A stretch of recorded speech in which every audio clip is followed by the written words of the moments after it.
Dios me le bendiga, Dios le guarde. Pueblo de Dios, vamos a buscar cada día la voluntad de Dios. Hoy vamos a estar meditando una pequeña reflexión en el Primera de Reyes, capítulo 19, versículo 14. Vamos a estar hablando aquí de cómo Elías perdió la visión. Dice en el nombre del Padre, Hijo, Espíritu Santo. Amén. Dice a la letra.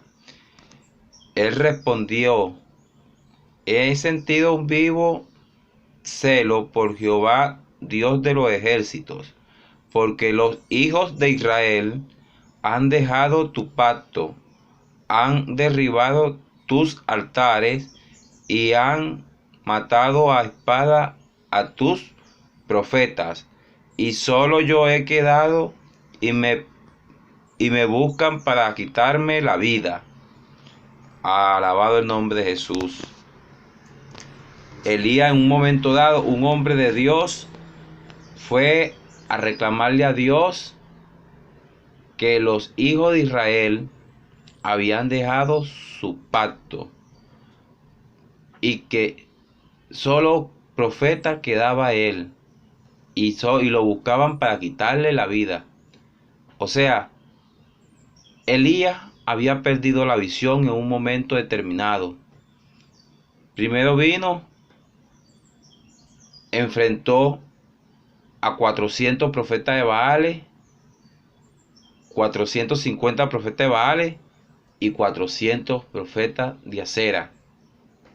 Dice que le hizo un gran reto y empezó y respondió Jehová, y por orden de Dios los desgolló a todos, los mató. No le tembló ni al rey Acab, sino cuando vino Jezabel, Acab le dio las buenas nuevas, y dice que Elías salió huyendo, salió corriendo, porque Jezabel procuraba matarle. Pero más adelante vemos que él le dice: basta, Jehová, yo no soy mejor que mis padres, mejor quítame la vida. ¿Pero quién entiende si él está corriendo para que Jezabel no lo mate, pero a Dios le está diciendo que le quite la vida? O sea, no entiendo. No se entiende qué estaba haciendo Elías. Y él corrió, y cuando estuvo en el monte, le dijo al Señor, le pregunta: ¿qué hace aquí, Elías? Y le dijo: he sentido un vivo deseo por Jehová de los ejércitos, porque los hijos de Israel, note, quien lo buscaba a él no eran los hijos de Israel, quien lo buscaba a él era Jezabel, sidonita, y dijo que los hijos de Israel. O sea, Elías había perdido la visión por todas partes. Elías estaba desenfocado. Y fue un gran hombre de Dios, un hombre de Dios que Dios lo usó tremendamente. Decía: no va a llover, y no llovía. Decía: caiga fuego del cielo, y caía. Pero se desenfrenó, se desenfocó, perdió la visión.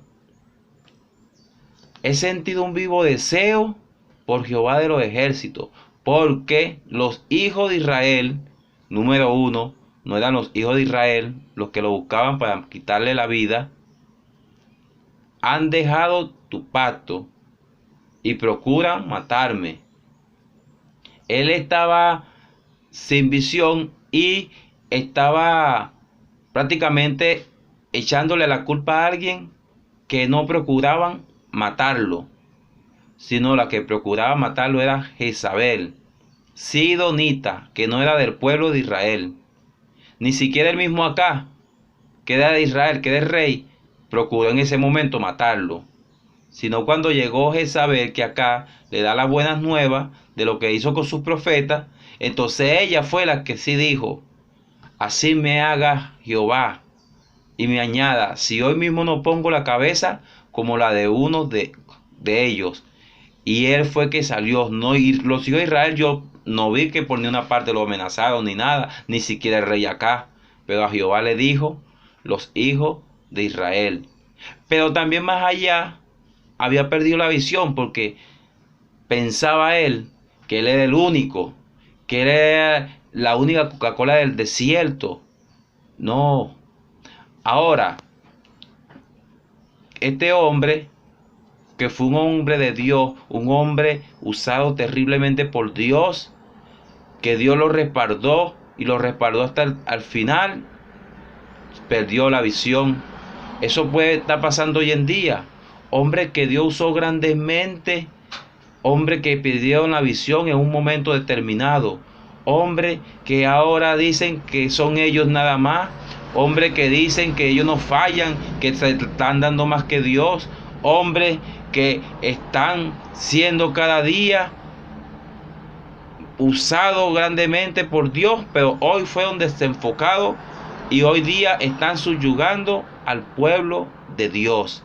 Estos grandes hombres fueron iluminados una vez como Elías, pero hoy están perdiendo la visión y no quieren ser corregidos ni por nadie, ni por la palabra de Dios, ni por el mismo Dios. Y estos hombres están llevando a un despeñadero a la iglesia. Yo veía en una visión con los ojos abiertos claramente cómo las tinieblas arropaban a la luz. Y yo medité y meditaba, y eso está aconteciendo. Esa es como las tinieblas están arropando a los cristianos evangélicos. Muchos andan disfrazados, se disfrazan de cristianos evangélicos. Muchos andan peleados en la iglesia con los mismos hermanos. Muchos andan haciendo cosas indebidas. Muchos andan haciendo cosas que Dios ni le ha mandado a hacer. Muchos andan hablando en el nombre de Dios. Así ha dicho Dios, así ha dicho Dios. Y Dios ni siquiera ha dicho nada. Dios dice que hay de aquel que habla una palabra la cual yo jamás hablé. Estos falsos profetas o estos profetas emocionalistas, estos hombres y mujeres emocionalistas. Hoy día vemos profetas a granel, como arroz picado. Hoy día vemos que todo el mundo quiere ser pastor. Hoy día está pasando es un desastre con el cristianismo. No me quiero sujetar a lo que me dice X hermano por la palabra de Dios. Yo no me quiero sujetar a nada. Yo quiero ser yo y yo y yo. Y juego un yo conmigo mismo. Vamos a darle la prioridad a la palabra de Dios, porque la palabra de Dios es la que tiene que gobernar. Si usted entregó su vida a Dios, si usted en verdad creyó en Dios, entonces acepte corrección de la palabra de Dios. Está bien que hay pastores que quieren subyugar a la iglesia, hay líderes que quieren subyugar, que no quieren ser también ellos reprendidos, ni X. Y se pasan a veces de la reprensión también. Sí, ok, está bien. Pero cuando hablen por la palabra de Dios, hagámosle caso a la palabra de Dios. Hay hombres también que distorsionan la palabra de Dios. Yo conozco un hombre llamado Luis Toro. Luis Toro que está llevando al pueblo católico, lo está llevando al mismo infierno. No, él no se quiere ir solo, él está trabajando para el diablo. Él está trabajando de una manera sutil porque agarra la Biblia y entonces la distorsiona. Y entonces aquellos ignorantes también, engañados también, entonces no abren sus ojos, sino que ¡ah! Y aplauden. Y aplauden. A mi mamá, yo una vez también le prediqué y le prediqué. ¿Y qué me decía ella? No, pero lo que pasa es que el padre de la iglesia da un sermón muy bello, muy bonito. Y te habla por la palabra. Abran sus ojos, busquen la palabra, porque el mismo diablo atacó a Jesús por la palabra. Y le dijo, Jesús, escrito está. Pues el diablo, ¿por dónde atacó a Jesús? Por la palabra. Él quiso distorsionarla, pero Jesús le dijo, escrito está. Prácticamente le dio a entender, no es así. Es como dice mi Padre. Pero nótese que el diablo se fue por un momento, pero siguió después. ¿Usted se cree que el enemigo o las luchas y las pruebas que tenemos hoy en día ya pasaron. Ese es como el evangelio de la prosperidad. No, ya hasta hoy decreto que se acabaron tus luchas. Hijo del diablo, las luchas son continuamente hasta que estemos aquí en esta tierra. Porque el apóstol Pedro dice que las luchas, que no vamos a dejar de tener luchas hasta que estemos en esta tierra. Que venga un momento de refrigerio, está bien, pero siempre vamos a tener lucha y prueba por la causa de la palabra de Dios. Jesús dijo: el que quiera vivir fiamente padecerá persecución por causa de la palabra. ¿Quién hombre y quién mujer de Dios no han padecido por causa de la palabra? El apóstol Pablo, tenemos un ejemplo en Jesús. Padecieron por causa de la palabra. Los apóstoles se regocijaban cuando lo metían preso y padecían por causa de la palabra. El mismo apóstol Pablo, el mismo apóstol Juan, el mismo apóstol Santiago. Estos apóstoles padecían por causa de la palabra. Entonces hoy en día el cristiano no quiere padecer por causa de la palabra. Y entonces se está jugando al cristiano. Ya basta. Ya basta, dejemos el juego, dejemos el disfraz, digámosle a lo malo y llamémosle a lo bueno, porque ya Dios está cansado de tanta babosería de cristianismo, de que yo soy un día cristiano, al otro día no soy cristiano, hoy estoy aquí, mañana me voy para Colombia. Conozco pastores que se van para Colombia y abandonan a las iglesias, que se van por otra parte. Esos son pastores de cabra, porque el hombre de Dios permanece ahí fiel por las ovejas de Dios, porque reconoce que el que lo llamó a cuidar y apacentar a la grey fue Dios. Por eso es que el mismo Pedro entendió cuando Cristo le dijo: apacienta mis ovejas. Él se pudo adelantar: sí, te amo, Señor, te amo. Pero en la tercera dijo: Señor, tú lo sabes todo. Y pudo decirle: apacienta mis corderos. O sea, ese es el hombre de Dios, esa es la mujer de Dios, el que está dado por la obra de Dios, el que está dado de una manera a 100%, que da a Dios todo, como la viuda que dio aún lo que no tenía. El hombre de Dios se da todo y se entrega en una manera que da todo, hasta su propia vida, por la obra de Dios. Este es el hombre de Dios. Estos son los hombres que Dios hoy en día está buscando. Esos hombres que está hoy en día Dios buscando, que corrijamos el error, que también aceptemos cuando fallemos en una parte, cuando pequemos en una parte, cuando nos desviemos, porque es de humano desviarse. No todo el tiempo vamos a estar siempre iluminados. Somos carne y estamos en esta tierra. Y mientras estemos en esta tierra, siempre vamos a fallar. Siempre nos vamos a desviar. El apóstol Pablo le dijo a Timoteo: cuídate de ti mismo y de la doctrina que predicas. O sea, cuídate de ti mismo.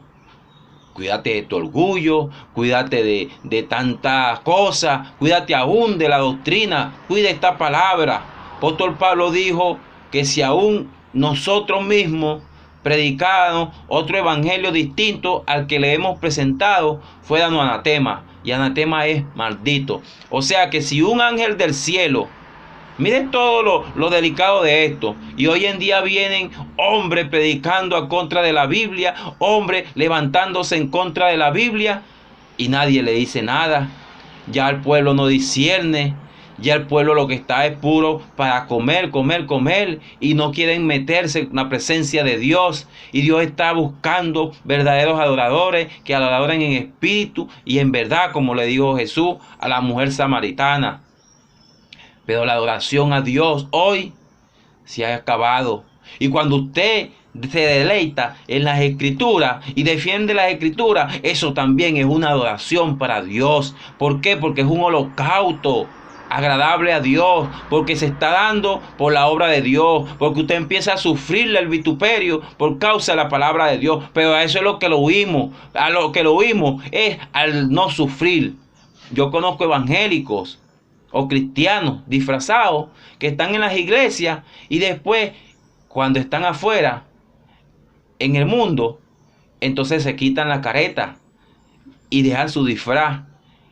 No se puede jugar con las cosas de Dios ni con el mundo. O eres tibio o eres caliente o frío.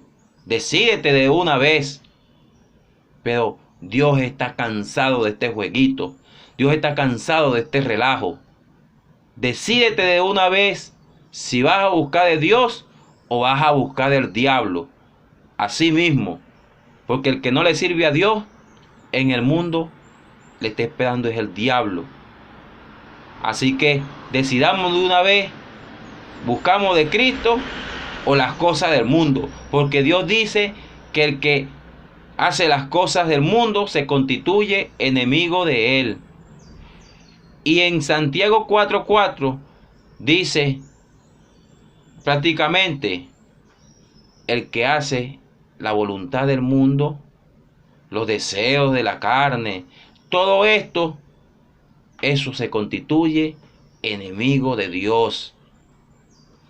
Abramos los ojos, busquemos cada día más la presencia de Dios, busquemos cada día más alabar al Señor, busquemos cada día más darnos al Señor. Y si fallamos en una vez determinada, pidámosle perdón a Dios, porque tenemos oportunidad mientras estemos vivos. Dice Juan que si fallamos, abogado tenemos para con el Padre a Jesucristo.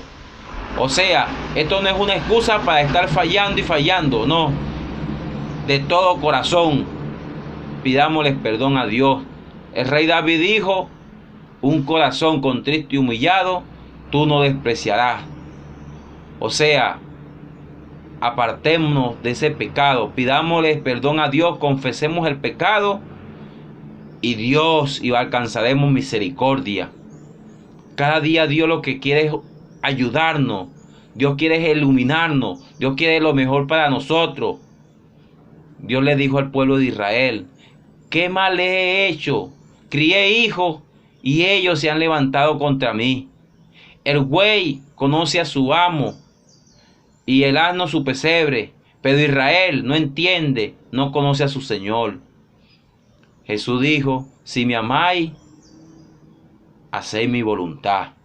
O sea, iglesia, si amas a Dios verdaderamente, hagamos la voluntad de Dios, suframos el vituperio de Dios. Cuando seamos corregidos por la palabra de Dios, no nos pongamos a pico y pala. Esto es una vergüenza lo que está pasando hoy con los cristianos evangélicos. Es una vergüenza. Estamos dejando a Dios mal. Estamos dando de qué hablar de Dios. No es que hablan de nosotros nada más, no. Hablan de Dios directamente. Y hacemos blasfemar al nombre de Dios. Respetemos a Dios. Respetemos a Dios. Yo llamo a todos estos cristianos que amamos a Dios, que en alguna vez hayamos fallado, que reconozcamos, que no tengamos esa pelea por internet, por tantas cosas, por YouTube, por las redes. No dejamos el evangelio mal parado. Meditemos. Llamémonos aparte. Reconozcamos nuestro error. Pidamos perdón a Dios. Porque a veces hacemos blasfemar el nombre de Dios. Estamos como Elías, echándole la culpa al pobre hijo de Dios. Elías se le echaba a Israel. Y a veces no era así. Estamos prácticamente diciendo que somos los únicos. Y a veces no es así. Es de la manera que Dios nos mande. Es de la manera que Dios nos quiera ayudar. Pero a veces no nos dejamos porque nos la sabemos toda. Y a veces somos más que Dios. Queremos ser más que Dios. Pero eso es mentira. Dios es el que lo sabe todo. Le habla José Ramírez, su hermano en Cristo, esclavo de Jesús por causa de la palabra de Dios. Dios me le bendiga, Dios le guarde. Es una pequeña reflexión para que podamos entender la palabra de Dios. Hoy día hay hombres que se disfrazan de cristianos evangélicos, pero están un rato en la iglesia y allá afuera están jugando al evangelio. Entonces, nosotros mientras podamos, huyamos de la ira de Dios. Metémonos cada día con Dios.